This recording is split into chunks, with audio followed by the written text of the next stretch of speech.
Well, the Catholic Church's reaction to partition was one of utter dismay. In the years leading up to partition, bishops and priests spoke out strongly against partition proposals, and in the violent upheavals surrounding the event, they acted as defenders and spokesmen for their beleaguered flock. The fact that the Northeast had a long history of recurring sectarian violence was a cause of considerable concern. Furthermore, the bishops were alarmed at the likely implications of a Belfast administration for the Church, in particular the implications for Catholic education. Many Church figures had firm nationalist convictions and condemned partition in the strongest terms. They considered it unnatural and an affront to the national ideal. This talk focuses on the perspectives of prominent Church figures, the challenges they faced and the roles they took on, as well as some unionist reactions to them. This brings us to the significance of religion as a factor in the conflict. When I began research on the topic in the late 1980s and early 1990s, scholars did not pay much attention to religion as a cause of conflict, much to the frustration of the few who did. For example, sociologist John Hickey wrote in 1984, "We have convinced ourselves that religion is not important in Western societies, and that therefore it should not be important in Northern Ireland, and that therefore it cannot really be contributing to the violent conflict there." Now, many nationalists were sceptical of religious arguments, and they viewed them with suspicion. However, Conor Cruise O'Brien once stated that if religion was a red herring, it was a red herring the size of a whale. Since then, we've seen the Balkans War, and many later studies have enhanced our understanding of these issues. Oliver Rafferty's study on Catholicism in Ulster in 1994 noted the antipathy towards Catholicism persisting in elements of Scottish society, even though there was no constitutional question there. Works by Eamon Phoenix and A.C. Hepburn have shed much light on the role of bishops and priests in politics. Now, with the benefit of far more publications on political issues and the release of new primary source material, such as the Bureau of Military History Records, it's possible to investigate many related issues in more detail. Back in the late 1980s, I identified more than 80 potentially interesting files relating to the 1920s that were still closed beyond the usual 30-year rule. Those who decided to close these files clearly understood religion to be a thorny issue. I appealed for a review of the files, resulting in the release of about half of them, and it was interesting to see what types of issues had been considered sensitive. One related, for example, to an alleged attack on Clonard Monastery, another to an alleged attack on the Mater in Formoran Hospital, and another relating to the Christian Brothers in education.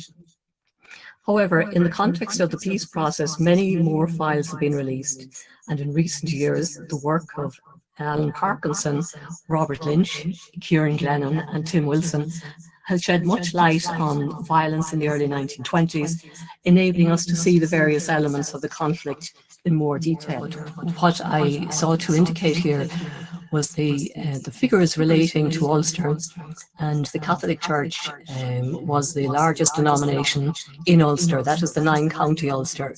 However, even if one were to look at the 6-county Ulster, the Catholic Church was the church with the largest following, and this is worth bearing in mind as we move forward. We see here the diocesan boundaries. And an important point to bear in mind here is that only 2 dioceses were actually entirely within the boundaries of Northern Ireland. These are Down and Conor and Dromore. And the diocese of Armagh stretched across the border down to include County Louth. The diocese of Raphoe, we can see also being rather interesting. So essentially we're dealing with just 2 dioceses that were entirely within the boundaries. But with the passing of time, the term the Northern Bishops tended to be used to refer to the bishops in this part of the country. And those who were particularly hard-pressed were the Bishop of Down and Conor, where Belfast is based. This was a very difficult position. Obviously, the Archbishop of Armagh was, in fact, the primary figure, the senior figure in Ireland.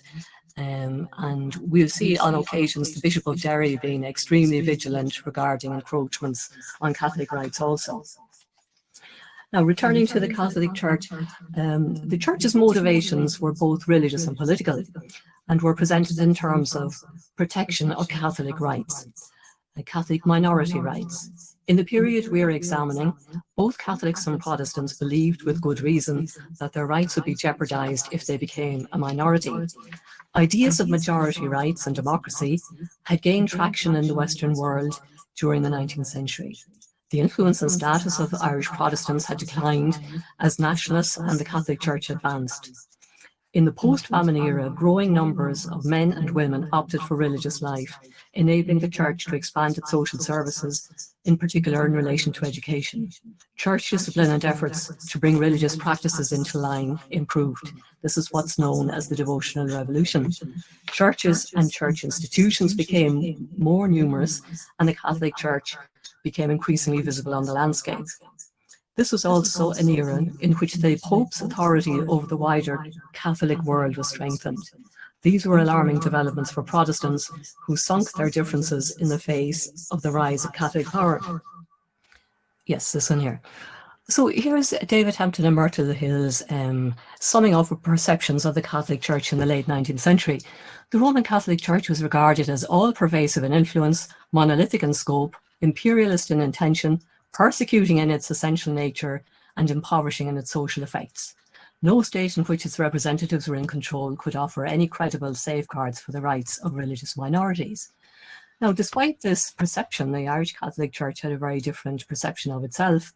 It had a very strong sense of grievance, of victimhood dating back to the penal laws of the 17th and early 18th centuries. These draconian laws sought to prevent Catholic progress and were frequently recalled in the late 19th and early 20th century. So that's an important point to remember, because the penal laws may seem to us to be very far back, but during the debates around the time of independence and the early 1920s, even references to the penal laws were frequent. Priest's role in nationalist party politics dated from the Emancipation Campaign, and it was widely publicised in the press. A large, well-educated professional group, priests had leadership experience and easy access to the people. They announced nationalist meetings from the altar.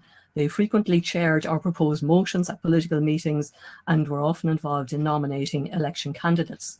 The Church expected nationalist politicians to seek support for Catholic education in Parliament, and in turn, politicians received support from the Church, which became embedded in the political system.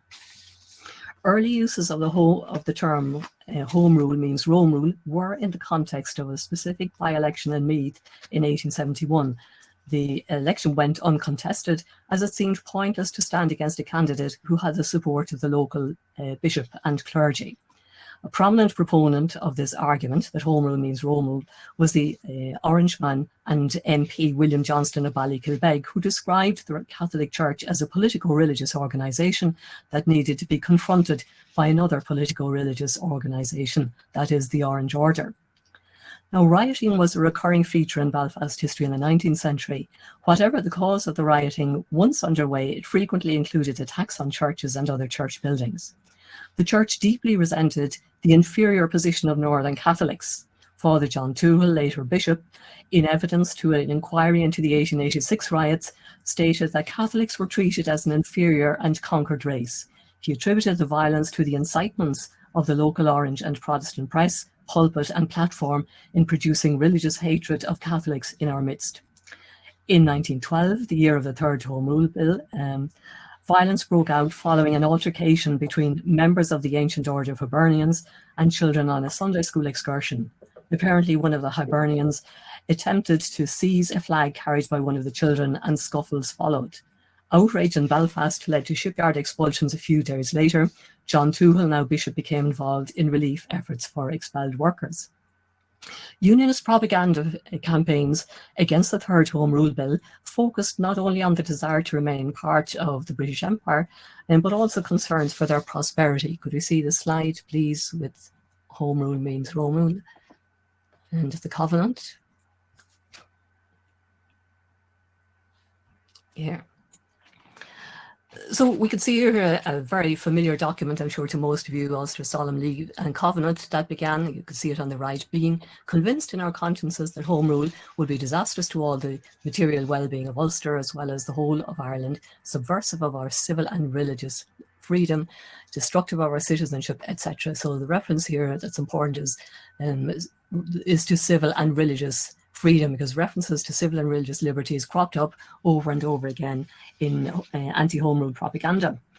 And on the left here we see a reference to, this is an Ulster Unionist Council pamphlet, a new papal decree, priests above the civil law, and this decree, which was of unclear application, but it decreed that Catholics who took a priest to court could be excommunicated. Now, the operation of this was fairly unclear. Archbishop Walsh, soon after the statement was issued, produced a pamphlet ensuring people that it certainly didn't apply to Ireland, but nonetheless it fed into Unionist propaganda at the time.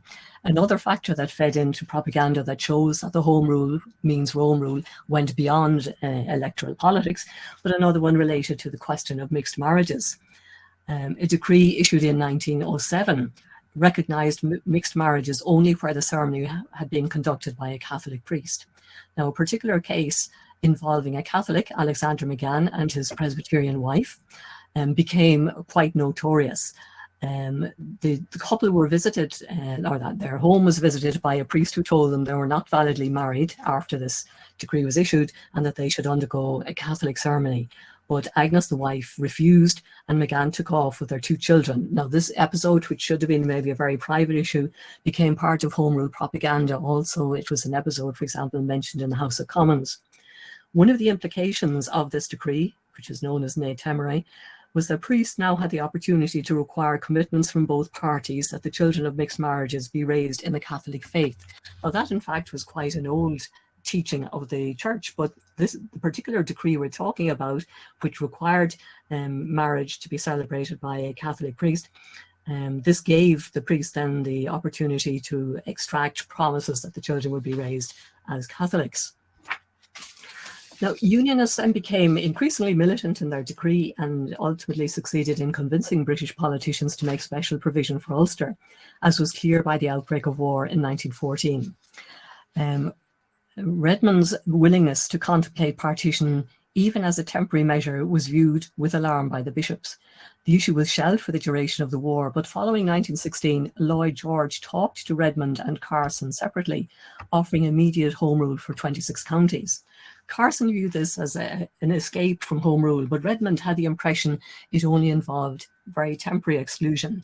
This uncertainty could not obviously last for very long because the issue was thrashed out in newspapers of both sides. And finally, Lloyd George was obliged to clarify the position, and John Redmond withdrew his support for the movement, for the proposal on discovering it could become permanent. Now, this is relevant to us because in the course of this debate, the Catholic bishops, particularly the northern bishops, were adamant that this was an unacceptable proposal. And Cardinal Logue, who was a very conservative nationalist, argued that it would be infinitely better to remain as we are for 50 years rather than to accept these proposals. So in the event, Redmond dropped it. Now, during those discussions, one of the most outspoken was actually Charles McHugh, the Bishop of Derry, who subsequently formed an organisation called the Irish National League, a fairly short-lived organisation, but his aim here was to try and come up with a proposal or a way forward to achieve Home Rule without actual partition. The next step came in 1918 with the post-war election, which raised new challenges for Northern nationalists.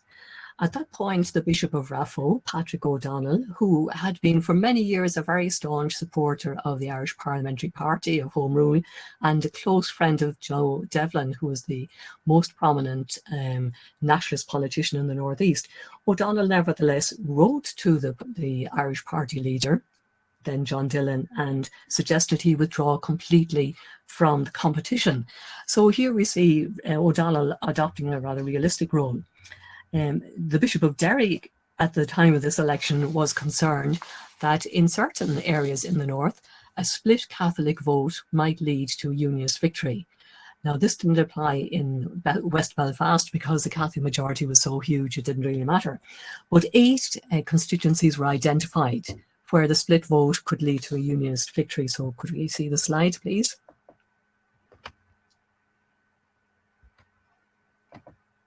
Yeah. So we see here those, ultimately Cardinal Logue was asked to allocate the seats. So we see here 4 allocated to Sinn Féin and 4 to the Irish Parliamentary Party, which is the Home Rule Party. Now, the Logue's involvement in all of this was considered very unfortunate, and the actual allocation was quite controversial. But most definitely the decision to involve Logue in the process at all, it did not sit well with Sinn Féin's generally inclusive approach, because we know, for example, the rhetoric of the proclamation talked about equality and equal opportunity for all. But this seemed, as Kevin O'Sheil, who was to be involved in boundary debate subsequently, Kevin O'Sheil talked about it as a retrograde step involving the cardinal, involving the church in such an important decision at that point, and it certainly outraged many unionists at the time. The actual process of partition was a very messy and protracted one, lasting essentially from 1919 to 1925.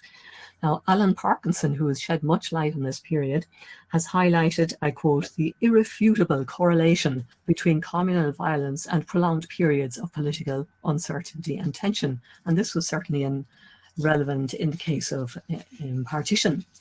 After the end of the Great War, the government returned to its pre-war promise of home rule with special arrangements for Ulster and began to promote home rule legislation in Parliament. Only this time round, home rule was to be for 2 parts of the country rather than 1. By this time, however, the vast majority of the Irish population and outside of the Northeast, and indeed many Catholics within it, hoped for much more than home rule and rejected it.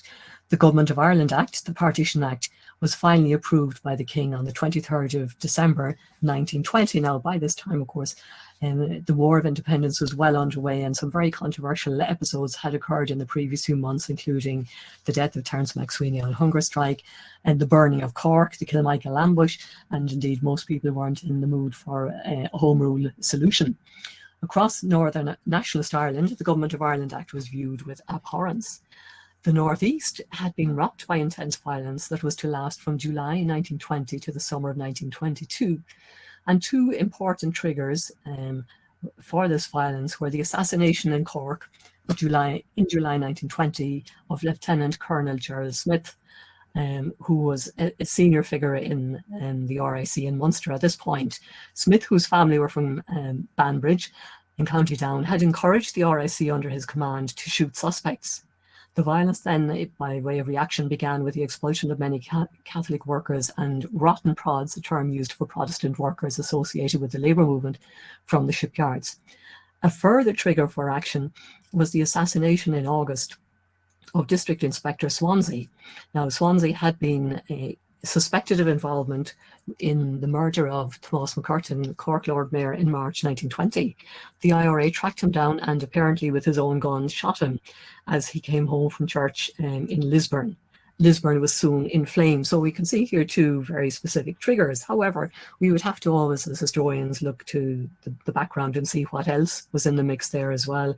We have, for example, tension rising in the Northeast because of the War of Independence taking place elsewhere. There were concerns, for example, also about the results of local government elections. The first local government elections under proportional representation earlier in 1920 had seen victories for the Nationalist Party, progress for the Nationalist Party, and for Labour.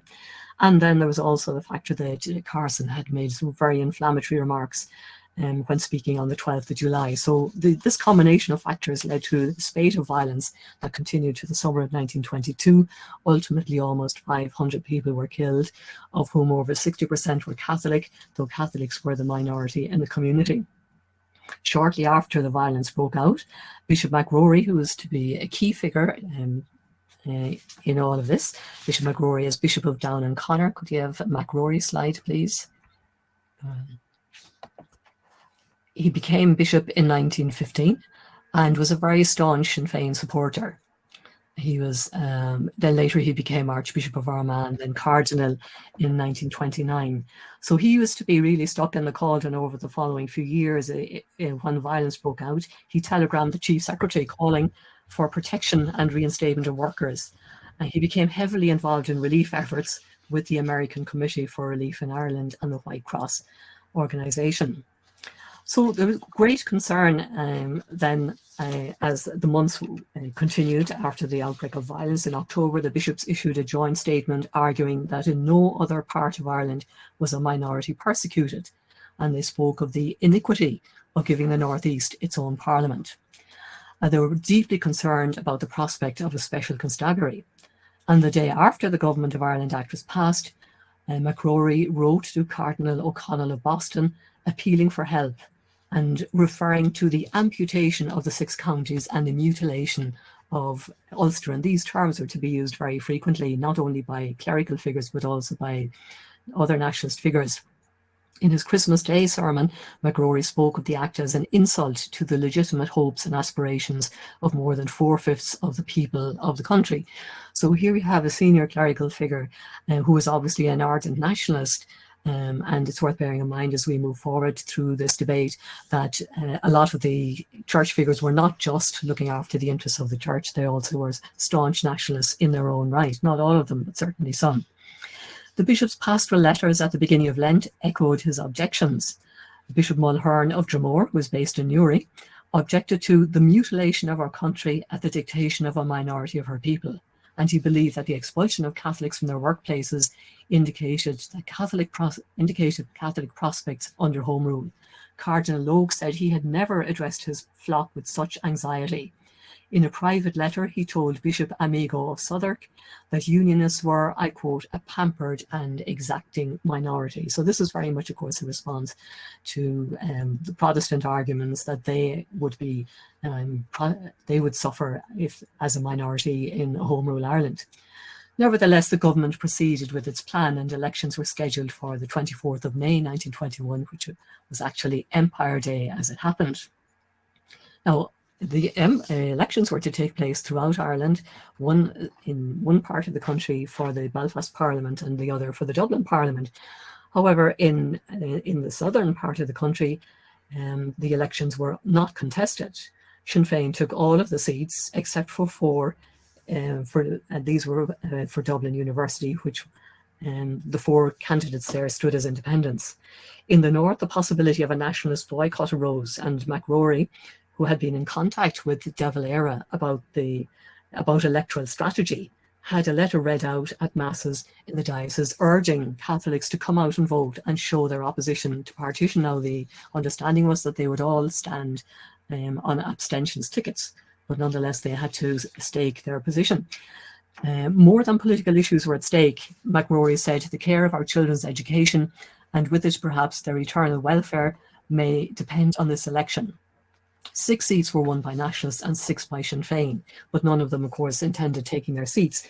Now, it's worth noting here that of the 6 Sinn Féin candidates, 3, in fact, only 1 had a northern background, and this was Owen McNeill, who had been living in Dublin for decades at this point. So he was from the Glens of Antrim himself. He stood for the constituency in Derry, but nevertheless, he wasn't in close contact with events in the northeast as they were unfolding. Other Sinn Féin candidates elected included Collins, Griffith and De Valera, who of course were put up because they were big names, but they really had no expertise on the northern issue also. And this is really important because the key figure elected for Belfast was Joe Devlin, who belonged to the Home Rule Party. And this was to be somewhat problematic for the Dublin government subsequently because he wouldn't be seen by them as the kind of spokesman they wanted. So we'll return to this issue. Now, shortly after the election, then debates or discussions took place between De Valera and Lloyd George, and in the autumn, the treaty negotiations began. So can we have the slide, please, on the Committee of Information on Ulster?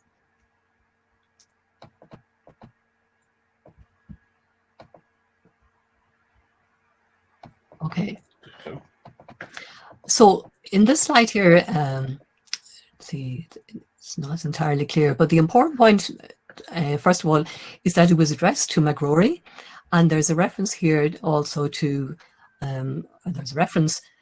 to the fact that the McRory was late in getting this letter, because in fact Sean Milroy, who was in charge of this committee, which was gathering information for the treaty negotiations, Milroy sent it to McRory's normal address, but McRory had actually left his home in Trench House and he had moved into St. Malachy's College for his own safety at this point, because he considered himself a target. And we find then similar letters were issued to other bishops, and the intention here was to gather information for use for the treaty negotiations. However, one of the big problems obviously with all of this was that when the treaty negotiations began, in fact the Northern Parliament had already been set up. So could we look at the slide, please? The slide showing the opening of Parliament, I think slide 8. And in fact, the Parliament had opened with great pomp and ceremony officially opened on the 22nd of June. It actually had met before that. And we could see here the King and Queen arriving in Belfast for the occasion. Now, the reason I'm highlighting this and all of the ceremony attached to it was that it was going to be virtually impossible for Michael Collins and his team to actually undo what had been decided here. Cardinal Logue was invited to the event, but he did not turn up. He was also invited soon afterwards to nominate 4 members to represent Catholics on a committee being set up by Lord Londonderry, the Minister for Education. But Logue turned down the invitation, saying that he believed an attack on Catholic schools was imminent, and he thought Lord Londonderry maybe wasn't aware of that. Now, there was a good reason for his argument here, in that in the years leading up to this, in the post-war period, there was much debate, and even before the end of the war, about the shortage of schools in Belfast. And plans were made to raise a rate in Belfast to fund new schools. And then subsequently, British thinking was, and indeed the Chief Secretary's idea, was that instead of reform of education just in Belfast, they would reform it across Ireland. And this generated an extraordinary amount of discussion, even though it was during the War of Independence. And eventually the plan to reform education was abandoned. But during all of this debate, which was very much publicised in the press, it was quite clear that the Church did not want any change in its position, its control over its schools. So whereas some historians have felt that Logue's decision not to nominate anyone for this committee was a missed opportunity to put the Catholic case, but that actually doesn't really wash, because the Catholic case had been very well put during the previous few years. And in fact, during the 1921 elections, Unionist candidates had lambasted the Church's position on education. They argued that it was a block to education reform and that Catholic schools promoted hatred. So Logan was not surprisingly then, was reluctant to become involved in this at all. In the end, the decisions taken by Lord Londonderry didn't show much understanding of the Protestant position either, in that he created a school system which involved 3 classes of schools, and the class which he believed would be the class of the majority involved excluding religion from regular school hours, and Protestants had an outcry over this, and over the next number of years were to succeed in actually changing the state school system into something that became more distinctively Protestant. So, as I mentioned then, the problems were serious in late 1921. The treaty was being negotiated, and there were hopes that the information that priests and bishops were providing for the treaty negotiators would be of some use. However, we know that the treaty result ultimately was very unsatisfactory. From more or less everybody's point of view, it seemed to be the best possibility at the time. And this was to cause great grief. It did not deliver the Republic, and it allowed the Northern Ireland Parliament to opt out, in which case the boundary would be revised.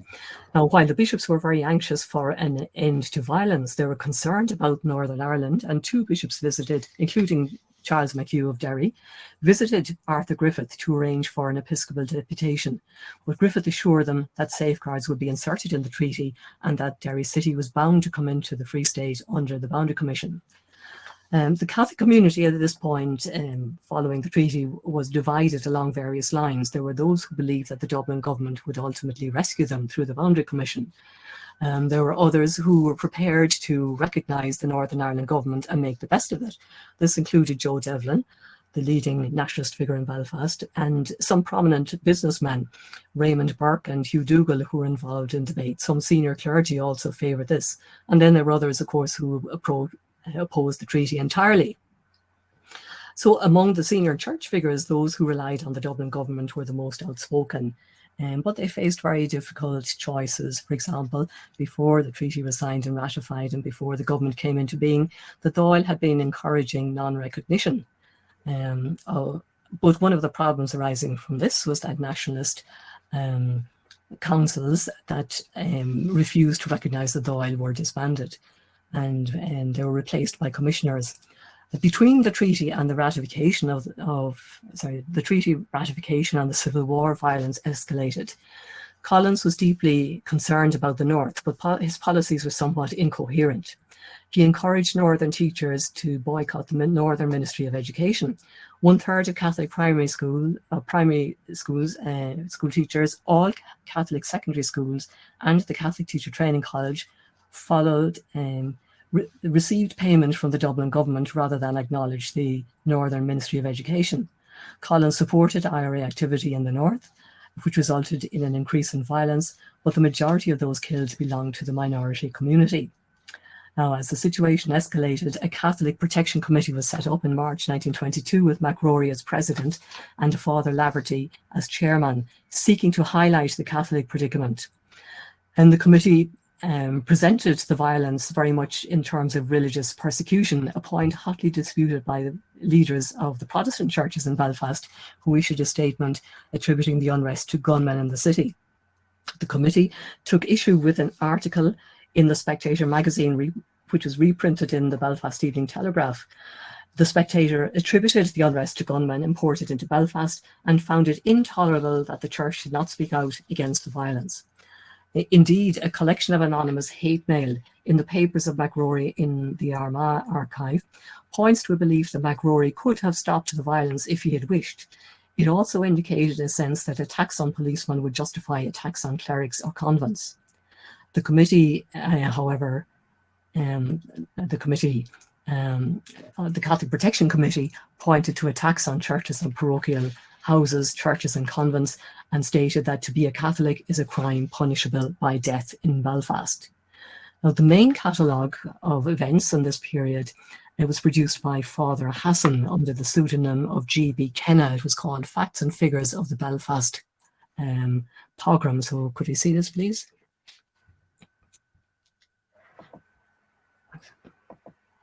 And G.B. Kenna was actually a pseudonym for, and a number of copies of this were printed, and it detailed events from July 1920 to June 1922. Now, the term pogrom has been very much debated. At the time, Protestants very strongly rejected this.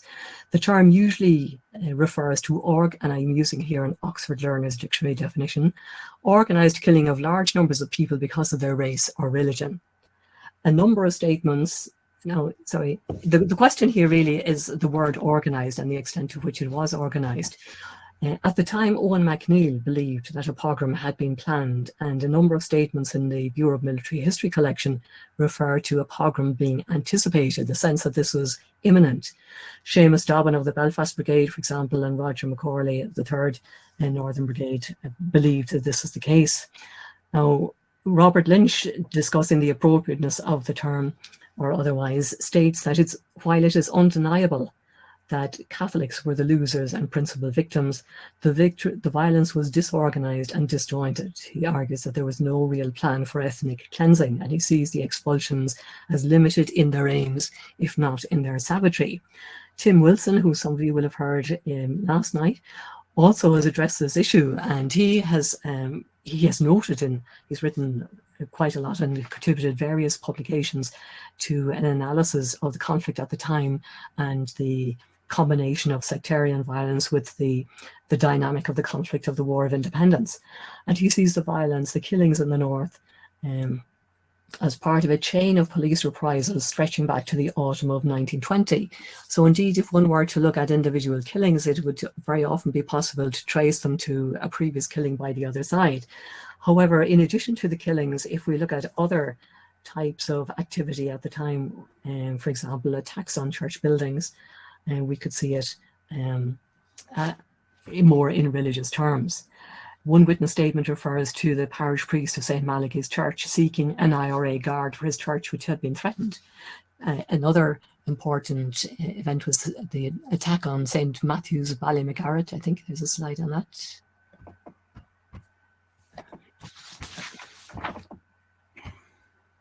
Yes. This church is in a small Catholic enclave in East Belfast. It came under attack on a number of occasions, and indeed people going to Mass came under attack also. Now, it's interesting to note that it was also attacked in 1970. This was quite a controversial episode on the 27th of June 1970. And there are debates as to whether or not the IRA moved in. The Protestant argument was that this was an unprovoked attack in 1970, emanating from St. Matthew's Church, but the Catholic version of the story is very much that they were aware that the church was going to be attacked, and that, of course, there was a history of attacks on that church anyway. So these again point to the religious dimensions of the issue. Now, McRory at this point was becoming increasingly aggravated by all of this. One of the worst episodes was the killing of the McMahons, that I'll come back to shortly. But by May 1922, McRory was becoming really exasperated with the situation. Now, a factor of the Catholic Church during this revolutionary period was its attempt to prevent any condemnation from Rome, and the key figure in all of this was the rector of the Irish College in Rome. And fortunately for us, a lot of the correspondence between Irish bishops and the rector of the Irish College, who liaised between the Irish bishops and the Pope, a lot of these letters have survived, and they provide a lot of insights. In May 1922, McRory sent the rector of the Irish College a book of Orange songs. And he suggested that the book be passed on to the Pope, commenting, "It will give some idea, however faint, of the spirit of these savages," referring here to Orangemen. The Irish College archive also contains letters from McRory and Mulhern in June 1922. Now, the bishops regularly met in June and October. And in this case, after their Maynooth meeting, Mulhern and McRory stayed on for a few days in Dublin, and they both independently wrote to Rome expressing their concerns for their own safety. Now, of course, if we think of the timing here, this was the end of June, and by this time, Henry Wilson, who was a military advisor to Northern Ireland, had been assassinated in London. This was the episode that triggered the Civil War. But this is also, of course, in the aftermath of the Altnavay massacre discussed by Tim Wilson in last night's talk. So certainly tensions were running very high at that particular point. Now, during this period of violence, and indeed escalating violence in 1922, McRory was in contact with the provisional government, which came into being on the 16th of January 1922. And the chairman of the provisional government was Michael Collins, who was very concerned about events in the north. But his policies were not particularly coherent. They were somewhat ad hoc, but nonetheless it was a serious issue for him. On the 23rd of January 1922, Collins and Craig came together. This was an arrangement made by Churchill, who worked for the Dominion office at that time, and it was at Craig's request. So the two, Craig and Collins, agreed on a pact. They agreed on finding an alternative to the Council of Ireland, eliminating the British element on the Boundary Commission, ending the boycott of Belfast goods, restoring expelled workers to their jobs, and a major relief project. Now, in the aftermath of this, Joseph McRory attended a cabinet meeting, and he argued that Craig, indeed, that Collins should urge Craig to consider coming into the Irish Free State, and Collins agreed to do so. Now, of course, there was absolutely no chance that this was going to happen. He was concerned that Devlin and followers sought to recognise the Northern Parliament. However, McRory was also concerned that in the event of a non-recognition policy, Northern Catholics would have to fight alone. A subsequent meeting, however, between Craig and Collins ended in the collapse of the pact because the two leaders had very different ideas for border change. The second pact, however, was agreed on the 30th of March. By this time, the violence had escalated considerably. Collins had protested to Churchill about the Civil Authority Special Powers Bill. The 24th of March witnessed a particularly notorious event, the murder of Owen McMahon, his barman, and 3 of his sons. Now, the second pact addressed very important issues, including policing, an end to the IRA activity, a major relief project to be funded by the British government. I think there's a slide here of a newspaper account of this.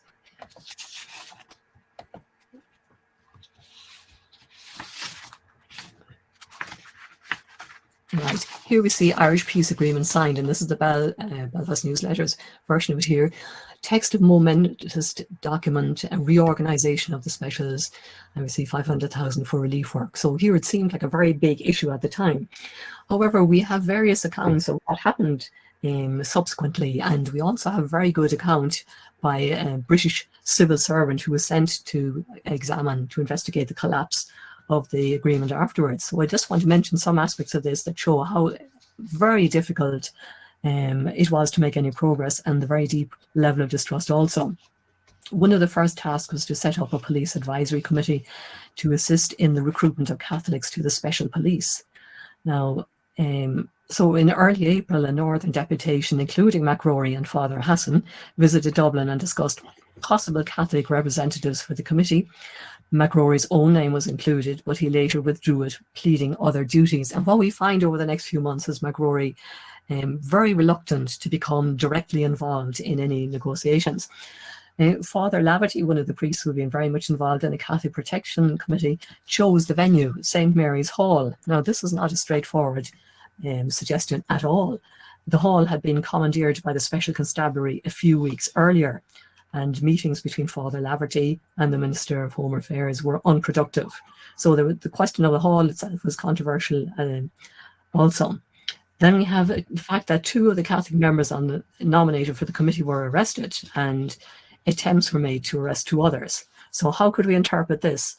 The arrests seemed to indicate bad faith on the part of the Belfast government, but the permanent secretary believed that their nomination to the committee was an act of bad faith. And furthermore, one of the committee members, Father Murray, decided to withdraw. He was exasperated at the arrests and at the fact that he had complained about the firing at his own presbytery, but met with no satisfaction. So that committee really was very unsuccessful. Then there was a joint conciliation committee to investigate outrages, but this made very little progress despite 6 meetings. Again, the selection of Catholic members aroused suspicion. Joe Devlin and some of his followers believed that Catholics were nominated, that those nominated were chosen for belligerent purposes, and there was no means of compelling witnesses to give evidence anyway. And meanwhile, violence continued. 4 Catholics were murdered on the 1st of April, just after the agreement was signed, so that didn't augur very well. The Irish Catholic newspaper reported that MacRory had been unremitting in his attitude towards the families. MacRory was desolated by the awful tragedies and had helped them in every way, both spiritually and temporally. His fatherly heart was moved by the misery of his flock, and in the funeral train he wept bitterly over the cruel treatment of Catholics of Belfast. Now, shortly after that, on the 11th of April, a committee was convened, a Northern Advisory Committee. It met in Dublin to discuss the Northern situation, and 5 bishops were invited to it. Now, 2 of these declined. Charles McHugh, who would normally be very vigilant about any encroachments on Catholics, but he pleaded poor health. Bishop O'Donnell sent a rather terse reply pleading confirmations. So the 3 who turned up were MacRory, Bishop McKenna of Clogher, and the Bishop of Dromore, Mulhern, as well as 10 northern priests. Now, altogether there were 40 representatives, but the significant role of the priests is important. And what's interesting here is the discussion of unionists, of the possibility of burning unionist property. Father MacRory and Father Hassan were worried about the likely reprisals, but it was clear from the discussion of this meeting that MacRory was far more aware of IRA activity in the north than appeared to be the case from his public utterances, which presented the issue entirely as a matter of religious persecution. He favoured putting Sinn Féiners into the special constabulary, commenting, by putting our people into the specials, we shall be doing the thing that will displease Orangemen more than anything we could do. And that would be a thing that would protect our people in Belfast. But of course, aggravating the Orangemen wasn't exactly protecting the people. The Northern violence ultimately abated in the summer of 1922, partly because of the introduction of internment and partly due to the outbreak of civil war in the south. The IRA withdrew from the north and the Dublin government focused its efforts on its own survival. New grievances emerged in the years that followed. For example, Northern teachers who had taken their pay were obliged in the summer of 1922 to go and negotiate with the Ministry of Education. This is because Collins was concentrated on the Civil War. A new Education Act in 1923 linked public funding for education to public control. Those schools that remained outside the system lost considerable funding. This, of course, is exactly what the Church had feared. In 1923, local government constituencies were redrawn, leading to allegations of gerrymandering. And an oath of allegiance was required of teachers and civil servants. Now, the considerable number of teachers who had refused to recognise the Northern Ministry in previous years obviously could not swear allegiance to the government in any meaningful way. But priests' letters to the press sought to allay their concerns. The idea was that this was an unjust requirement, so they should go ahead and swear the oath without intending to take it seriously. But as time progressed, amid mounting frustration, the Northern bishops issued a strong statement lambasting the Northern government. So could we see this statement, please?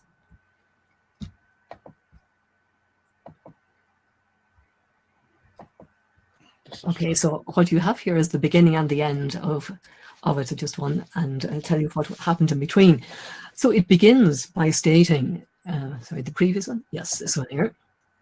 It is doubtful whether in modern times any parallel can be found to the way in which the Catholic minority is being systematically wronged under the laws of Northern Ireland.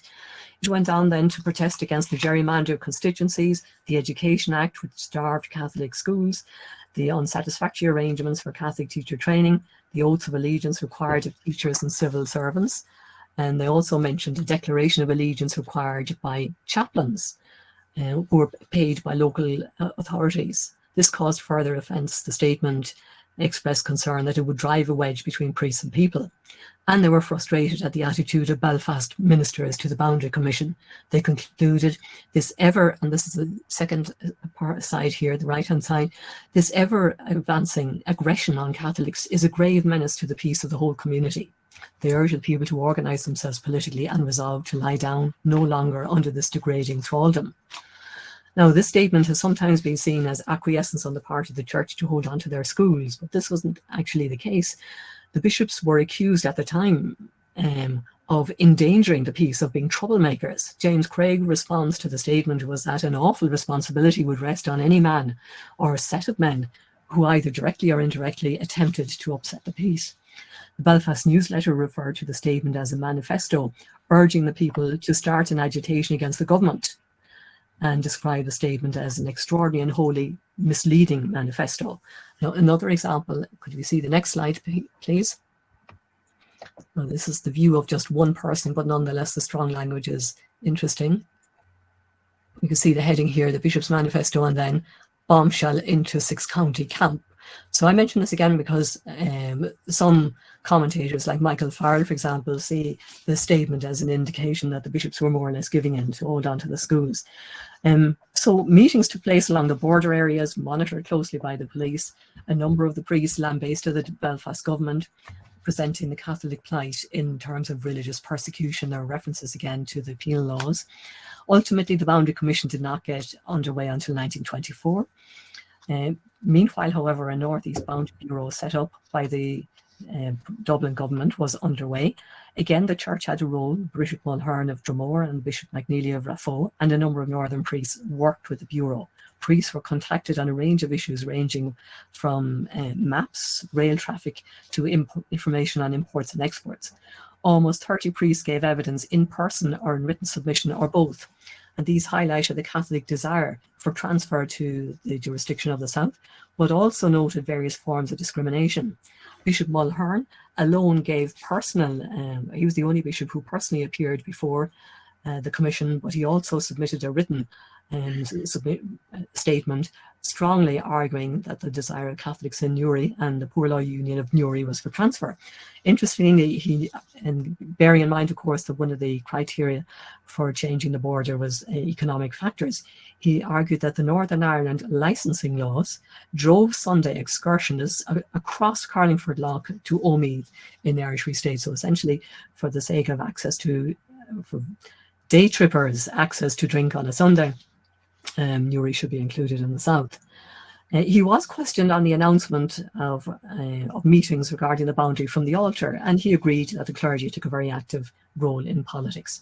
Ultimately, the Dublin and Belfast leaders, of course, decided to leave the border unchanged rather than lose face by ceding territory. In the aftermath of these events, and the certainty that the border wasn't going to change anytime soon, Patrick O'Donnell, the new Archbishop of Armagh, believed the Catholics should make the best of it.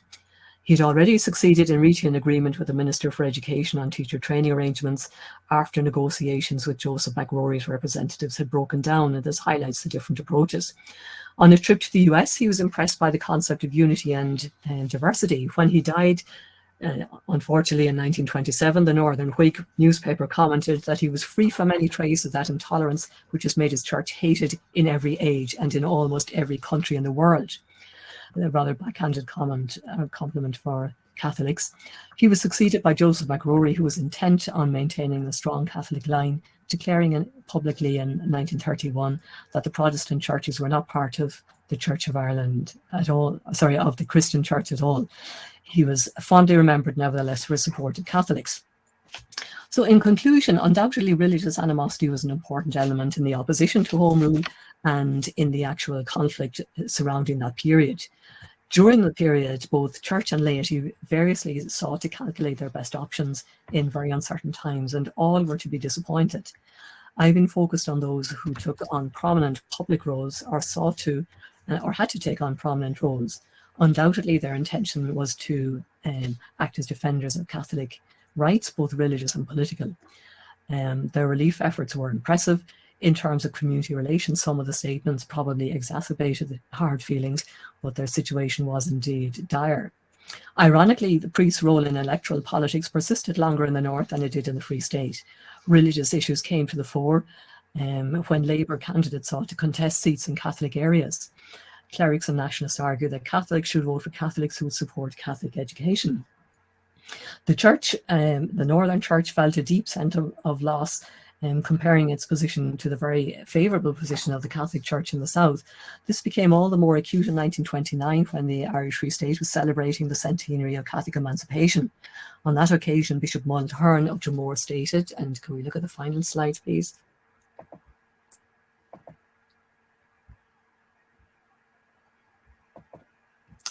Okay, whilst wholeheartedly, and this is Bishop Mulhern, who was based in Newry, while wholeheartedly rejoicing with our fellow Catholics in the Free State in the position of full religious liberty, we cannot but lament over our disabilities under which Catholics labour in this corner of the country, and be inclined to cry out with the psalmist, how can we sing the song of the Lord in a strange land? Neither peace nor contentment can exist as long as our Catholic people are denied their just claim to educate their people in accordance with their wishes without having to suffer thereby. So thank you. Thanks very much, Mary. It's a great insight there and a great treatment of the issues. Just a couple of general questions maybe to discuss before anyone else has questions. Do you think members of the hierarchy, particularly the northern bishops, as you termed them, had any regrets about their actions? So did they think, in earlier years, did they think they maybe could have played the conflict between the IPP and Sinn Féin differently, or did they feel that maybe they could have made accommodations with the northern state in a different way, or should they have been more militant? When you were researching, did you come across anything in the source material where bishops in particular were looking back and saying, well, maybe we should have done X, Y, and Z differently in hindsight? I didn't. Now, I didn't have access for let's say, McRory in his late days, but nonetheless, his position during the 1930s was a very strong Catholic one. He, for example, was responsible for Owen O'Duffy going to Spain with the brigade during the Spanish Civil War. He, in 1937, when De Valera drafted the Constitution and ran it by various people, McRory didn't agree with the statement regarding the Catholic Church's position as the church of the majority. He wanted a recommendation or a statement that it was the one true church, which De Valera wasn't going to do. So his subsequent attitudes in the 1930s, I think, don't indicate that he would have done anything differently.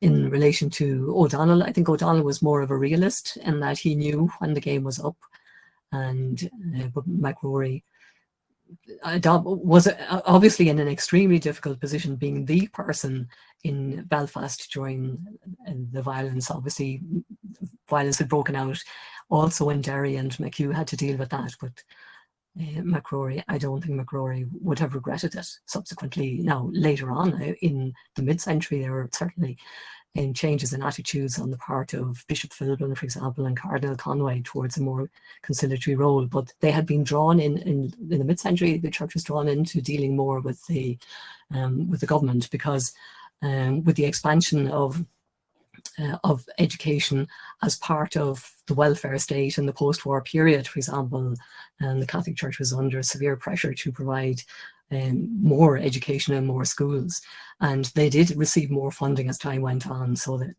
they did become involved more with the church at that point. But we're talking here about a different set of people rather than those who are back in the period of the pogrom, or so-called pogrom. Yeah, thanks. That's very interesting. And do you think, when we're looking back at the period, do you think that their activities were in any way their kind of push back on the northern state and their push back on partition, and the pushback maybe in terms of northern Catholics generally? Do you think that was hampered or helped, shall we say, by their allegiance to the Irish Parliamentary Party? So I think it's fair to say, a lot of bishops would have been worked very closely with the IPP in earlier years and had a preference for them. And then obviously, with the exception of the 1921 election, and maybe to a lesser extent the 1920 local elections, the Irish Parliamentary Party and its progeny, if you want to use that term, were very much dominant in electoral politics among nationalists in the north. So do you think that I mean, how do you think that dynamic played out in general, both in terms of the church and in general? Well, in terms of the church, what happened, if we were to kind of move on in time with it beyond the Boundary Commission, was that gradually even before the Boundary Commission, Joe Devlin took a seat, and he knew that whatever the outcome of the Boundary Commission, Belfast was going to stay put anyway. But gradually after the Boundary Commission, politicians began to take their seats, and then in 1928 there was a new league formed, a new political party involving former Sinn Féiners and nationalists. But they had consultations with the bishops and they had their approval for it, which was, I suppose, is to be seen not necessarily as looking for permission, but looking for support, which would be beneficial to them.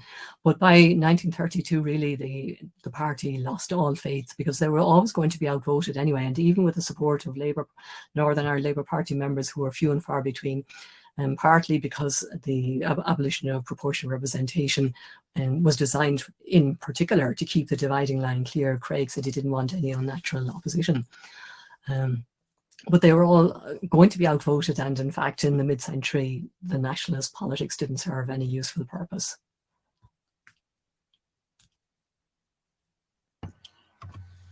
Thanks. And what role do you see in terms of opposing partition and suppose in terms of the revolution more broadly? How important do you think the church was in diaspora relations? So, relations with the Irish diaspora, particularly, say, in Britain and America. Well, the interesting case in relation to Britain, I suppose, relates to the Bishop of Southwark, Bishop Amigo, who was the person Logue wrote to, saying that he essentially arguing against the Unionists. But he was quite sympathetic towards the Irish nationalist case. And when McSweeney died in Brixton Prison, the body was brought to that church initially, and then it was brought home to Cork. And of course, there's wonderful film footage of the McSweeney funeral. But Bishop Amigo was prepared to take them in, and the Irish people were very grateful to the people of Southwark for allowing that at the time. But in the case of the American situation, it was very important in terms of fundraising with the American Committee for Relief in Ireland, and with McRory writing to Archbishop Connell of Boston, for example. And this is where he wrote this passionate letter to him appealing for funds on the day after the Government of Ireland Act was passed. And this is where he talked about the mutilated counties and the mutilated province and the amputated counties. So as a source of moral support, that was a very important element, certainly. Okay, and there's a particular, I mean, as well as you're talking about religious animosity, I think, to what extent do you think religious adherence, Amy, binds people together, both in terms of diaspora and within the island, so that there's how important do you think religion was to people's identity and the idea of being not just a Catholic or not just Irish, but being an Irish Catholic, and how important do you think that was, say, during the revolutionary period? I think it was very important. And in fact, obviously there was an important role involving John Devoy and his followers. And I mean, I suppose we could also bear in mind that the Irish American population was a very varied one. So it was this bizarre situation arising when De Valera was in America, of De Valera clashing with Devoy at that point regarding control over how the situation could go, and more particularly where the money could go. But nonetheless, over the years, going back to the age of O'Connell, Irish Americans have provided moral or financial support for various Irish American ventures. So I suppose famously the limitation on this was when O'Connell wouldn't take money from states that supported slavery. But in the post-famine era, it was enormously important. Yeah, thanks. And of course, it continued to be very important later on as well with NORAID. Absolutely, yeah, thanks very much. And maybe one final question. It's a big one now, so I'm gonna shock you for the last minute. But this is just a question in terms of the church's role in the South, which I know this is a bit bizarre asking about the South at the end of a lecture about the North. But do you think, to what extent do you think partition and the location of Armagh in the North affected the thinking of the hierarchy and affected their confidence, and maybe made them lack a certain amount of confidence, which made them perhaps be overly assertive in the South, or overly interested in asserting religiosity in the South? Or is there any validity to that? Well, I'm mindful here of Claire O'Halloran's argument on partition and the limits of Irish nationalism, where she would argue that partition facilitated the role of the Catholic Church and in the South, because there wasn't any strong opposition to it, and that was definitely the case. I don't think there was a lack of confidence, however, on the part of people like, well, in particular Archbishop McQuaid, who was full of bright ideas, and I don't think actually that it was a confidence question. Okay, so you don't do it. It's interesting, and I think Roy Foster has made that argument, Claire O'Halloran argument from the other perspective, pointing out that Protestants were, to some degree, Protestants went from being a substantial minority to being a tiny minority as a result of partition. Yes. So they did change their views. So a peculiar factor maybe was that in some cases, the Dublin government, now this isn't necessarily a religious issue at all, but the Dublin government, despite the struggle for independence and that, did tend to, in social matters, did tend to bear in mind what was happening elsewhere. So, for example, one very controversial issue, I mean, we would see it now as controversial, was the Carrigan Report, which was a report that was geared towards informing changes in legislation regarding sexual offences. And that became, I suppose, it would now be seen to be fairly notorious, because the report was drawn out. The rate of crime in Ireland was found in the 1920s to have gone down, except for sexual crime, which had gone up. And Owen O'Duffy was very much aware at the time of sexual crime against children, but the government chose to suppress the report rather than to have it become made widespread. It was considered unseemly to have it debated in public. But in the run-up to that, the government was aware that the law had been changed in Britain with that regard, and it was aware that the law had been changed in Northern Ireland. So, and then if we were to look later on at the whole question of the debate in the post-war period of the development of the welfare state in Britain, and the Irish version of this to a certain extent was the attempts to create a new health service, initially created by Fianna Fáil, though Noel Brown, who ran with it later, was often seen as the originator of it. But in that case as well, they were aware of changes in Britain, but they were also aware of changes in Northern Ireland. So it's somewhat ironic in a sense that they would look to what is happening in Britain and Northern Ireland for their social policies. Okay, thanks very much. Suppose we'll wrap up there because of the lateness of the hour.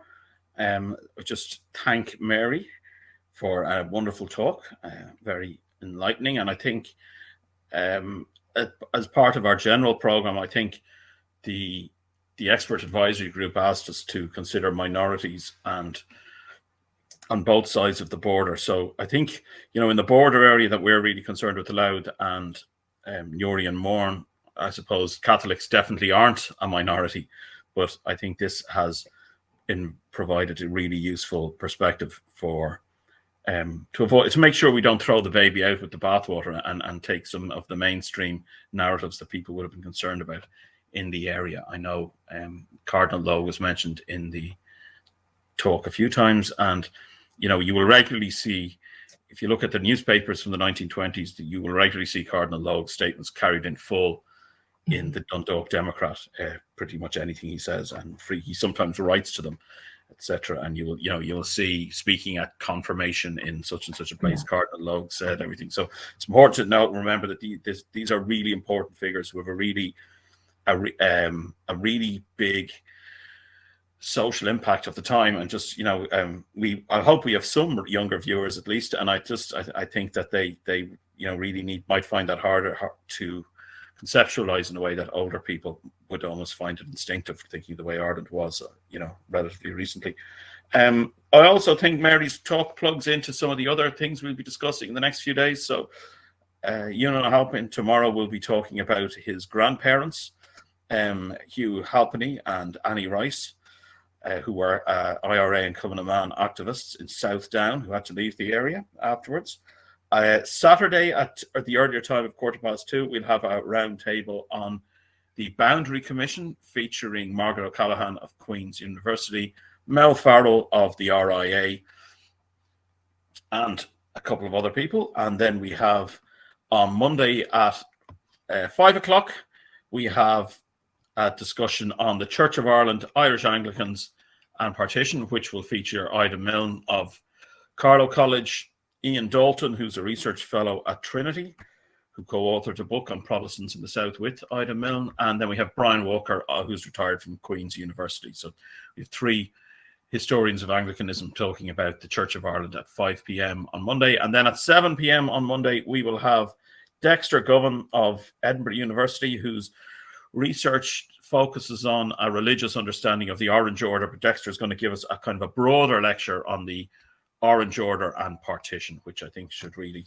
help to round out the issues we've been talking about tonight. So I hope to see as many of you as possible there. And I think we can just, I'll give a virtual applause there to Mary and thank her very much for really illuminating a really interesting lecture. And it's great to have such a high quality historian join us tonight, and a really important historian in our country. So thank you very much, Mary.